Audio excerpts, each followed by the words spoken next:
ईश्वर का चमत्कार। मनोरमा जी खाना खा रही थी, लेकिन रोटी खत्म होने के कारण बीच में ही बैठी एक थाली में थोड़ी सी सब्जी लिए इधर उधर देखने लगी कि कोई उनकी बात कहे बिना ही समझ ले और एक रोटी लाकर दे दे। पास में बैठा छोटा बेटा सुमित उसकी बात समझ गया था, मगर फिर भी खामोश रहा, क्योंकि घर में किसी की भी इतनी हिम्मत नहीं थी कि बड़ी बहू के होते हुए खुद से खाना कोई ले ले। थोड़ी देर बैठी रहने के बाद मनोरमा जी ने हिम्मत जुटाते हुए कहा, सुनीता बहू, 2 रोटी से पेट नहीं भरा, जरा एक रोटी और दे दो।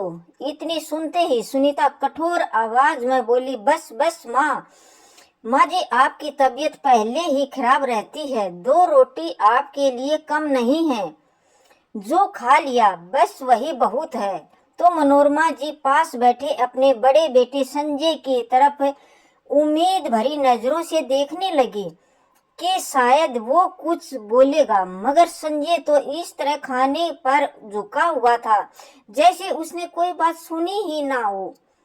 ये देख मनोरमा जी कुछ नहीं बोली और हाथ पोंछ कर उठने लगी, लेकिन तभी छोटा बेटा सुमित ने अपनी भाभी से कहा, भाभी, जब माँ सारा सारा दिन घर के काम करती है तो तब तो आप उनकी तबीयत का जरा भी एहसास नहीं होता। आपको पता भी है अगर माँ भूखी रह जाएगी तो रात भर उन्हें नींद नहीं आएगी, इसलिए आप उन्हें एक रोटी और दे दीजिए। इतना सुनते ही सुनीता जी ने चिल्लाते हुए कहा, तुम ज्यादा माँ के सगे बनो, इस घर में जो कुछ हो रहा है वो मेरी आंखों से छुपा नहीं है। तुम दोनों माँ बेटा मुफ्त की रोटियां तोड़ते रहते हो, तुम्हारा भाई कितनी मेहनत करता है उसका तो तुम्हें एहसास ही नहीं है। तुम भी अभी तक नौकरी ढूंढने में नाकाम रहे हो। पहले कुछ कमा कर लाओ, फिर बड़ी बड़ी बातें करना। ना काम ना काज के दुश्मन, ना काम के ना नाच के दुश्मन। भाभी की बातें सुनकर सुमित को तो बहुत बुरा लगा, लेकिन फिर भी खामोश ही रहा। उसने अपनी माँ की तरफ देखा तो मनोरमा जी नम आंखों से उसे देख रही थी। उसने पानी, माँ की भूख बर्दाश्त नहीं हुई, इसलिए उसने अपनी थाली में से एक रोटी उठाकर मनोरमा जी के थाली में रखते हुए कहा, माँ आप ये रोटी खा लो, आज मैं एक ही रोटी खाऊंगा। ये देखकर सुनीता जी का गुस्सा हुआ और मनोरमा जी की थाली से एक रोटी उठाकर फर्श पर फेंकते हुए बोली, तुम्हें मेरी बात समझ नहीं आई? मैंने कहा है कि खाना नहीं देना तो मतलब नहीं देना।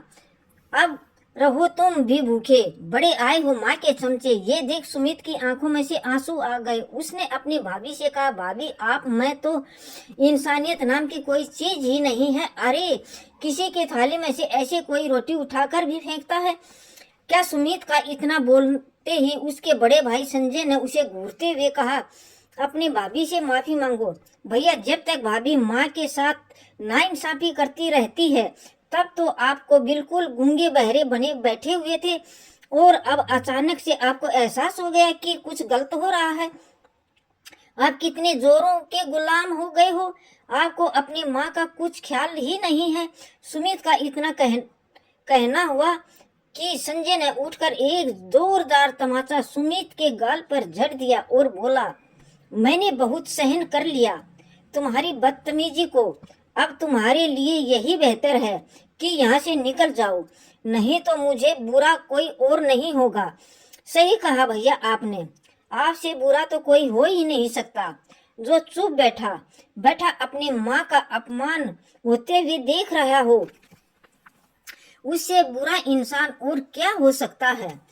इतना सुनते ही संजय ने सुमित के गाल पर एक थप्पड़ और जड़ दिया और उसे धक्के मारकर घर से बाहर निकाल दिया।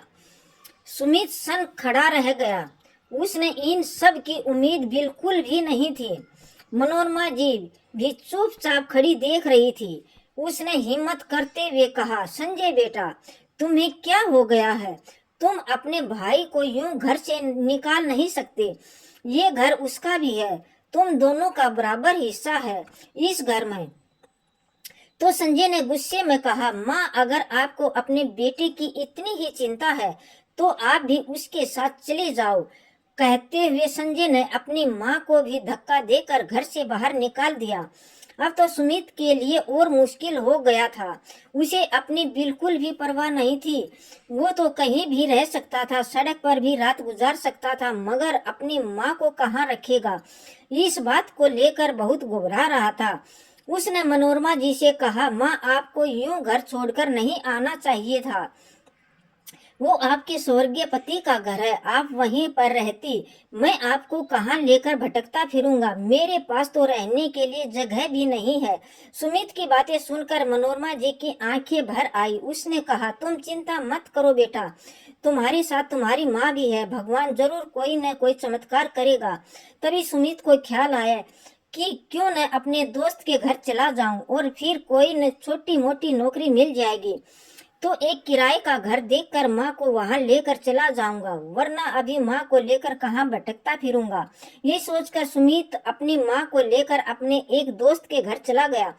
दोस्त भी उनकी मजबूरी समझ गया था, इसलिए उन्हें अपने घर में आसरा दे दिया।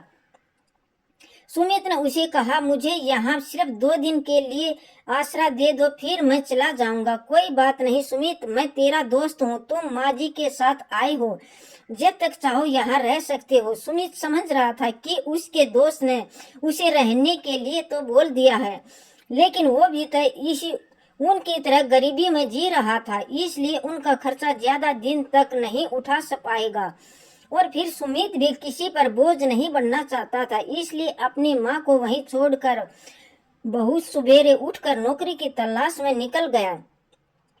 पर पूरे दिन भर भटकने के बाद भी उसे कोई नौकरी हाथ नहीं लगी। अगले दिन भी यही हाल रहा।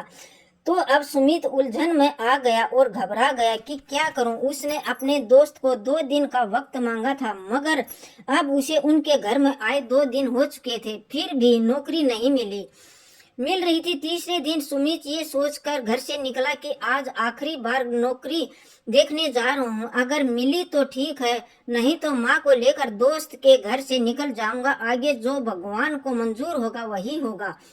सोचते हुए सुमित नौकरी की तलाश में फिर से निकल गया। दोपहर हो गई, मगर फिर भी उसे कोई अच्छा जवाब नहीं मिल रहा था। थक हार का सुमित सड़क के किनारे बैठ गया। तभी उसकी नजर दीवार पर चिपके कागज पर गई, जिस पर लिखा हुआ था कि एक अस्पताल में एक चपरासी की जरूरत है, तनख्वाह 6000 और रहने का इंतजाम फ्री में। ये पढ़कर सुमित की आंखों में आंसू आ गए। उसने खुद से कहा, सुमित, ये नौकरी तुम्हारे लिए नहीं है, तुमने तो MBA किया हुआ है, तो क्या अब तू चपरासी की नौकरी करेगा।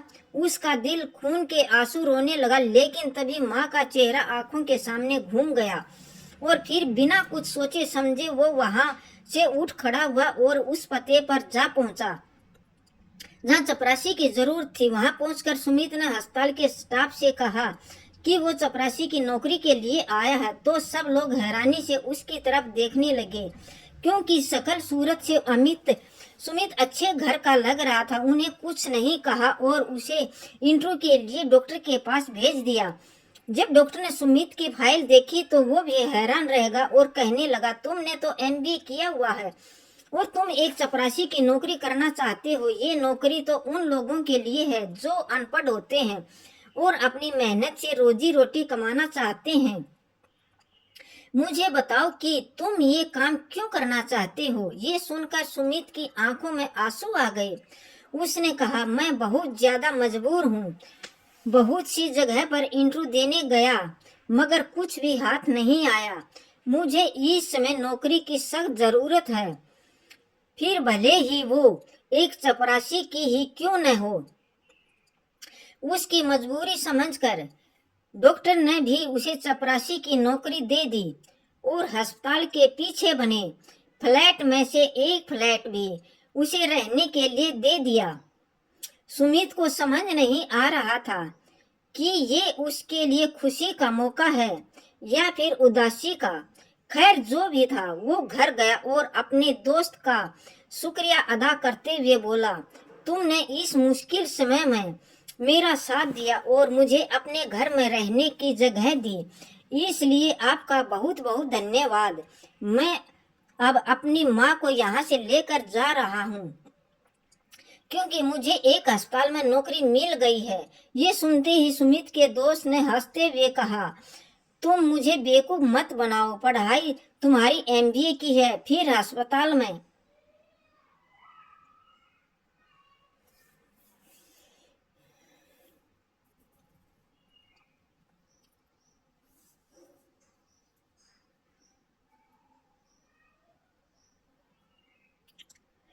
तुम्हें कैसे नौकरी मिल गई? सुमित ने कहा, मुझे चपरासी की नौकरी मिल गई। ये सुनते ही उसके दोस्त की आंखों में आंसू झलक आए और कहने लगा, यार सुमित, मेरा घर तुम्हारे लिए हमेशा खुला है, लेकिन खुद पर इस कदर जुल्म मत करो।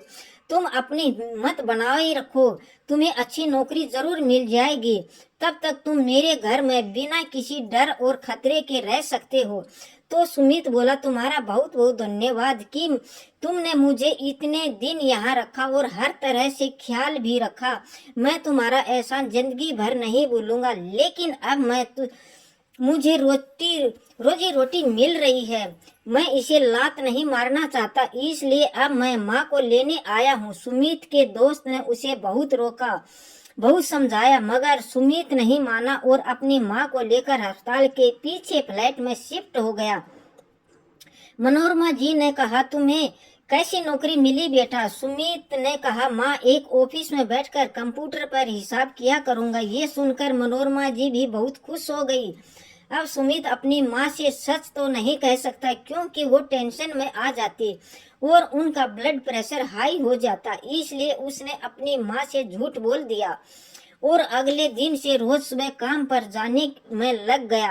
अब सुमित बड़ी दिलचस्पी से अस्पताल में सफाई करता और सोचता कि शायद उसकी किस्मत में यही लिखा था।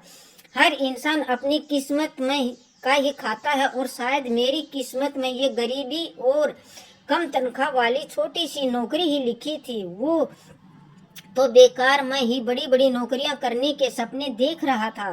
खैर, महीना पूरा होते ही डॉक्टर ने उसे अपने ऑफिस में बुलाकर उसकी तारीफ करते हुए कहा, तुम्हारी तरफ से हमें कोई शिकायत नहीं मिली है, इसलिए तुम्हें 6,000 की बजाय 10,000 रुपये दे रहा हूँ। ये सुनकर सुमित बहुत खुश हो गया। बोला, डॉक्टर साहब, मैं आपका एहसान जिंदगी भर नहीं भूलूंगा। मुश्किल घड़ी में आपने मुझे सहारा दिया। कहकर सुमित हाथ में तनख्वाह लिए डॉक्टर के ऑफिस से बाहर निकल आया और अपनी तनख्वाह को गिनने लगा। तभी अचानक उसकी आंखों में आंसू आ गए, क्योंकि अपने पापा के मरने के बाद उसने कभी भी 1,001 नहीं देखे थे। वो 500 के नोटों को देखने के लिए तो तरस ही गया था। बस वो बार बार उन पैसों को गिनने जा रहा था और सोच रहा था कि सबसे पहले वो घर के राशन लेकर जाएगा, क्योंकि खाने पीने की बहुत दिक्कत हो रही थी। अब वो अपनी माँ को अच्छा खाना खिलाना चाहता था। लेकिन जैसे ही पैसे अपनी जेब में डालने लगा, तभी अचानक उसके सामने एक औरत आकर खड़ी हो गई। उसने दोनों हाथ सुमित के सामने जोड़ दिए और रोते हुए बोली, भगवान के लिए मेरी मदद करो बेटा, मेरे बेटे का एक्सीडेंट हो गया, उसके ऑपरेशन के लिए मुझे पैसों की जरूरत है और मेरे पास कुछ भी नहीं है, मेरे हाथ खाली हैं। अगर मैं ये कहूँ कि भगवान के अलावा कोई मेरे बच्चे की जिंदगी बचा सकता है तो वो पैसे ही हैं। बिना पैसे के मेरे बेटा बच नहीं सकता। उस औरत के चेहरे पर इस कदर बेबसी देखकर सुमित का दिल बैठ गया। उसने बिना कुछ सोचे समझे ही वो 10,000 रुपये उस औरत के हाथ में रख दिए और बोला, मैं भगवान से प्रार्थना करूंगा कि वो आपके बच्चे को बचा ले। तो वो औरत सुमित को आशीर्वाद देते हुए आगे बढ़ गई और किसी दूसरे इंसान के सामने हाथ जोड़कर अपने बच्चे के लिए पैसे मांगने लगी।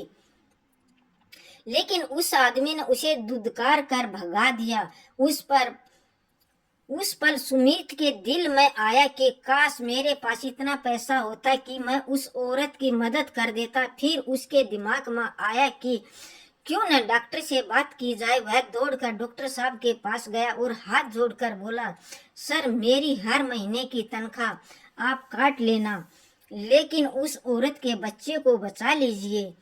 तो डॉक्टर ने कहा, क्या लगती है वो औरत तुम्हारी रिश्तेदारी में है क्या? नहीं, नहीं साहब, वो मेरी कोई रिश्तेदारी में नहीं है, लेकिन मैं उसको अपने बच्चे के लिए इस तरह तड़पते हुए नहीं देख सकता। ये सुनकर डॉक्टर की आंखों में नम हो गई और उसने कहा, खुद के पास खाने के लिए खाना नहीं है और दूसरों की मदद करना चाहता है। सर, हम किसी की मदद करेंगे तो हमारी मदद ऊपर वाला करेगा, इसलिए सर आप मेरी तनख्वाह काट कर उस बच्चे को बचा लीजिए।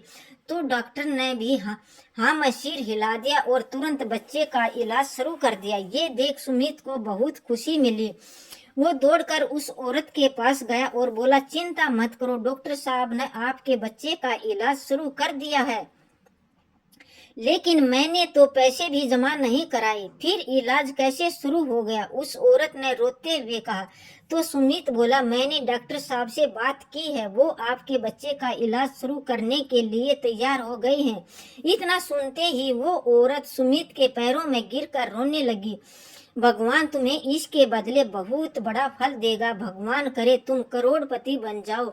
उस औरत की दुआ सुनकर सुमित हंसने लगा और आगे बढ़ते हुए सोचने लगा कि करोड़पति बनना तो बहुत दूर की बात है, अब तो मुझे 2 वक्त की ढंग की रोटी खाने भी उसके नसीब में नहीं लग रहा था, क्योंकि आज उसे जो तनख्वाह मिली थी वो भी उसने उस औरत को दे दी और अगले 5-7 महीने तक मिलने वाली तनख्वाह उसके लिए भी उसने डॉक्टर को मना कर दिया। ये सब सोचते हुए सुमित घर गया तो मनोरमा जी उसके इंतजार में बैठी थी और कहने लगी, बेटा क्या लेकर आए हो? तो सुमित की नजरें शर्म से झुक कर गई, मगर उसने माँ को झूठी तसल्ली देते हुए कहा, माँ मुझे तनख्वाह आज नहीं मिली, कल मिल जाएगी, आप परेशान ना हो। तो मनोरमा जी ने उसकी तरफ देखा और सूखी रोटी अचार के साथ खाने लगी। ये देख उसका दिल टूट गया, मगर वो क्या कर सकता था? वो खाना खाए बिना ही बिस्तर पर लेट गया। तो मनोरमा जी ने कहा, बेटा चिंता ना करो, भगवान हमें बहुत कुछ देगा, तुम खाना खा लो। तो सुमित ने कहा, माँ मुझे झूठी तसल्ली ना दिया करो, भगवान हमें कुछ नहीं देगा, हम दोनों यूं ही जिंदगी गुजार देंगे। नहीं बेटा, ऐसा नहीं कहते, भगवान के घर देर है अंधेर नहीं। वह बातें कह ही रही थी, तभी घर के दरवाजे पर किसी की दस्तक हुई। सुमित ने जाकर दरवाजा खोला तो सामने 2 आदमी खड़े थे। सुमित ने कहा, आप लोग कौन हैं? मैं आपको नहीं जानता। मैं उनमें से एक आदमी ने कहा, चिंता ना करो, आप हमें नहीं जानते, मगर हम आपको बहुत अच्छे तरीके से जानते हैं। कहते हुए उसने सुमित को एक चाबी और कुछ कागज हाथ पर रख दिए और बोला, ये आपके लिए एक सरप्राइज है, आप घर जाकर आराम से बैठकर इस खत को पढ़ना। ये कहकर वो लोग वहां से चले गए। सुमित भी ये सब देखकर हैरान रह गया। वो घर के अंदर आया और मनोरमा जी ने कहा, बेटा कौन था दरवाजे पर और आपके हाथ में ये क्या है? तो सुमित ने चिंतित स्वर में कहा, पता नहीं माँ, 2 अनजान आदमी मुझे ये पेपर देकर गए हैं और बोल रहे थे कि तुम्हारे लिए एक बड़ा सरप्राइज है। मुझे खुद इस बात का नहीं पता कि इसमें क्या लिखा है, अभी देखता हूँ। कहते हुए सुमित ने वो कागज खोला और पढ़ने लगा तो उसमें लिखा था, मिस्टर सुमित, मैंने आज तुम्हें सिटी हॉस्पिटल में देखा था, तुम वहाँ एक चपरासी की नौकरी कर रहे हो, मगर तुमने आज तनख्वाह मिलते ही एक गरीब औरत की मदद की और फिर डॉक्टर के सामने गिड़गिड़ाकर उस औरत की मदद के लिए हाथ फैलाए। जब मैंने ये सब देखा तो मैं बहुत ही प्रभावित हुआ। मैंने सोचा कि तुम्हारे बारे में जानकारी हासिल करनी चाहिए। तब मैंने डॉक्टर से पूछा तो मुझे पता चला कि तुम एक पढ़े लिखे नौजवान हो, मगर तुम्हारे भाई ने तुम्हें घर से निकाल दिया है और इसलिए तुम एक चपरासी की हैसियत से नौकरी कर रहे हो। कल शाम तुम इस पते पर पहुंच जाना, तुम्हारे लिए एक बहुत बड़ा सरप्राइज है और तभी तुम्हें पता चलेगा कि ये चाबियां किस चीज की हैं। खत पढ़ते ही सुमित गहरी सोच में डूब गया कि उसको इस तरह से बुलाने वाला कौन हो सकता है। उसे डर लग रहा था, क्योंकि आजकल तो फ्रॉड बहुत ही आम हो चुका था। तभी मनोरमा जी कहने लगी, सुमित, खत में ऐसा क्या लिखा है कि तुम उसे पढ़कर एकदम परेशान हो गए वो तो सुमित ने उन्हें सारी बातें बताई, जिससे सुनकर मनोरमा जी भी घबरा गई और कहने लगी, नहीं नहीं नहीं बेटा, तुम्हें कोई जरूरत नहीं है। किसी भी जगह जाने पर चुपचाप अपनी नौकरी करते रहो। फिर अपने बेटे के सिर पर हाथ रखते हुए बोली, अच्छा तो आज तुम्हें तनख्वाह मिल गई थी, लेकिन तुमने वो एक औरत को दे दी। ये सुनते ही सुमित को लगा कि माँ अभी डांटेगी, मगर मनोरमा जी ने उसका माथा सहलाते हुए कहा, मुझे अपने बेटे पर गर्व है। आज तुमने सचमुच मुझे दिल से खुश कर दिया। मैं हमेशा यही समझती थी कि शायद मेरी परवरिश में कोई कमी रह गई थी, जो तुम्हारे भाई ने तुम्हारे साथ इतना घटिया व्यवहार किया है। मगर आज मुझे इस बात की तसल्ली हो गई कि मेरी परवरिश में कोई कमी नहीं थी। ये तो संजय और उसकी पत्नी सुनीता की नीयत ही ऐसी थी। भगवान का शुक्रिया है कि मेरा बेटा तो गरीब लोगों की मदद करना जानता है। अपनी माँ की बातें सुनकर सुमित भी मुस्कुरा कर सो गया और अगले दिन सुबह उठकर अपने काम पर चला गया। उसका इरादा नहीं था कि वो उस पते पर जाए, क्योंकि सुमित को डर लग रहा था कि अगर उन लोगों ने उसके साथ कुछ गलत किया तो उसकी माँ का क्या होगा। वो अस्पताल में सफाई कर रहा था, मगर उसका ध्यान तो बार बार उस खत की तरफ जा रहा था। सोचने लगा कि क्या पता मैं वहां जाऊं तो मुझे सच में कोई बड़ा सरप्राइज मिल जाए। जरूरी तो नहीं हर कोई किसी के साथ धोखा ही हो। ये सोचकर वो अस्पताल की साफ सफाई कर बड़ी हिम्मत करके उस पते पर पहुंच गया। वहां जाकर देखा तो वहां एक बहुत ही बड़ा रेस्टोरेंट था। वो अंदर जाने लगा तो एक आदमी ने उसे रोकते हुए कहा, आप कौन हो, आपका क्या नाम है? जी मेरा नाम सुमित है। अच्छा वही सिटी हॉस्पिटल वाले आप? तो सुमित ने भी जल्दी से हामी मैं सिर हिला दिया। उसने कहा, हाँ ठीक है सर, आपका इंतजार कर रहे हैं। ये सुन सुमित जल्दी से अंदर चला गया। अंदर जाते ही सामने कुर्सी पर बैठे एक आदमी ने कहा, लगता है तुम मुझे नहीं जानते हो, इसलिए मैं अपना परिचय करवा देता हूँ। मेरा नाम मुकेश वर्मा है। मैं इस रेस्टोरेंट का मालिक हूँ, मगर मैं ये रेस्टोरेंट तुम्हारे नाम करना चाहता हूँ। ये सुनकर सुमित हैरान रह गया और बोला, आप मेरे साथ ये कैसा मजाक कर रहे हैं? तो उसने कहा, मैं तुम्हारे साथ कोई मजाक नहीं कर रहा, मुझे तुम बहुत अच्छे लगे। तुम्हारी इस कदर लोगों की मदद करना मुझे भा गया, इसलिए मैं तुम्हें अपना सब कुछ देना चाहता हूँ। तो सुमित ने हक्का बक्का रह गया और बोला, आपकी क्या वजह है? तो उसने कहा कि मेरे साथ भी आज से 5 साल पहले वही हुआ था जो तुम्हारे साथ और तुम्हारी माँ के साथ हुआ है। मैं कैंसर का मरीज हूँ। मैं अपने दोनों बेटों और एक बेटी के साथ रहता था, लेकिन मेरे दोनों बेटों ने मेरी जिम्मेदारी स्वीकार करने से मना कर दिया और हम दोनों बाप बेटी को घर से निकाल दिया। लेकिन बेटा, अब मैं अपनी पुरानी गाथा सुनाकर आपका समय बर्बाद नहीं करना चाहता, इसलिए आपसे इतना कहना चाहता हूँ कि मेरा ये रेस्टोरेंट किसी एक ऐसे इंसान के हाथ में जाए जो दूसरों की मदद करता हो। मैंने तुम्हें अस्पताल में देखा था, तुमने उस औरत की कैसे मदद की थी। मैंने तुम्हारे बारे में डॉक्टर से पता किया तो उसने तुम्हारी तारीफ करते हुए कहा था कि तुम बहुत ही नेक दिल इंसान हो। खुद भूखे रहकर दूसरों की मदद करना जानते हो, इसलिए मैं अपनी प्रॉपर्टी तुम्हारे नाम करना चाहता हूँ।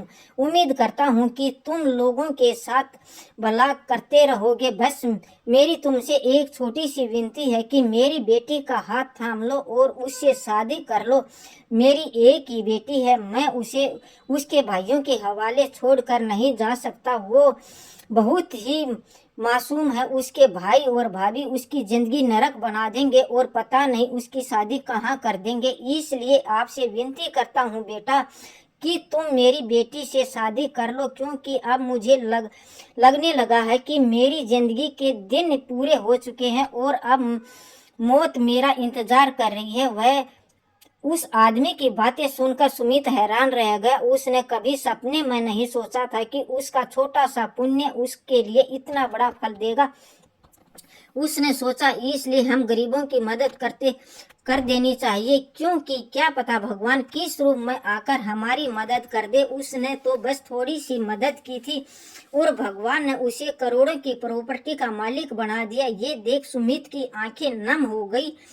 तभी सामने बैठे मुकेश शर्मा ने कहा, क्या हुआ बेटा, क्या सोचने लगे? कुछ नहीं अंकल जी, मुझे आपकी बात मंजूर है, सुमित ने अपने आंसू पोंछते हुए कहा और भगवान का धन्यवाद किया। उसने आज पता चल गया कि ये सच है कि दूसरों की मदद करने से दिल को तो सुकून मिलता ही है और भगवान भी खुश होते हैं। वो खुशी खुशी वहां से चला गया और जाकर अपने माँ को सारी बातें बताई तो मनोरमा जी की खुशी का भी कोई ठिकाना नहीं रहा, क्योंकि एक साथ दो खुशियां मिल रही थी, बेटी की नौकरी भी और शादी भी। कुछ दिनों बाद मुकेश जी ने सुमित की शादी अपनी बेटी प्रिया के साथ करवा दी और अपना फ्लैट भी सुमित के नाम कर दिया। तो अब सुमित की अपनी माँ को लेकर उनके पास आ गया और चारों लोग एक साथ एक ही घर में रहने लगे। समय अपनी गति से चलता रहा। धीरे धीरे सुमित उस रेस्टोरेंट को संभालने में काबिल हो चुका था। अब वह बॉस की सीट पर बैठे तो देखकर हैरान रह गए। मैनेजर की लाइन में उसका भाई संजय भी खड़ा था। संजय की भी सुमित को बॉस की सीट पर बैठा देखकर हैरान था। कुछ देर बाद जब सुमित अपने ऑफिस में गया तो उसके भाई भी उसके पीछे पीछे आ गया और बोला, सुमित ये सब कैसे हुआ? तो सुमित ने कहा, मैं आपका बॉस हूँ इसलिए मुझे सुमित कहने की जरूरत नहीं है। ये सुनकर संजय का मुंह लटक गया और कहने लगा, मैं तुम्हारा बड़ा भाई हूँ इसलिए अब पुरानी बातों को भुला दो और दोनों भाई साथ मिलकर तरक्की करेंगे। तो सुमित ने गुस्से से कहा, आज मुझे बॉस की सीट पर देखकर तरक्की की बात कर रही हो, वरना मुझे धक्के मारकर घर से निकाल दिया था। लेकिन ये तो समय की बात है, उस दिन तुम्हारा समय था और आज मेरा समय है, पर मैं तुम्हें धक्के मार कर यहाँ से नहीं निकालूंगा। इसलिए यहाँ नौकरी करना चाहते हो तो चुपचाप मेरे ऑफिस से चले जाओ। उसकी बातें सुनकर संजय घबरा गया और चुपचाप वहां से चला गया। उसके जाने के बाद सुमित सोचने लगा कि ये सारी भगवान की लीला है। कोई हमें घर से निकाल देता है लेकिन वक्त बदलते ही वो हमारे पैरों में गिरने को तैयार हो जाता है। इसलिए भगवान के सामने रहकर हमें कभी किसी चीज का घमंड नहीं करना चाहिए। तो दोस्तों, आपको ये कहानी कैसी लगी कमेंट करके ज़रूर बताएं और कहानी अच्छी लगी हो तो वीडियो को लाइक करें, शेयर करें और ये अद्भुत ज्ञान गंगा में सभी का स्वागत। राधे राधे।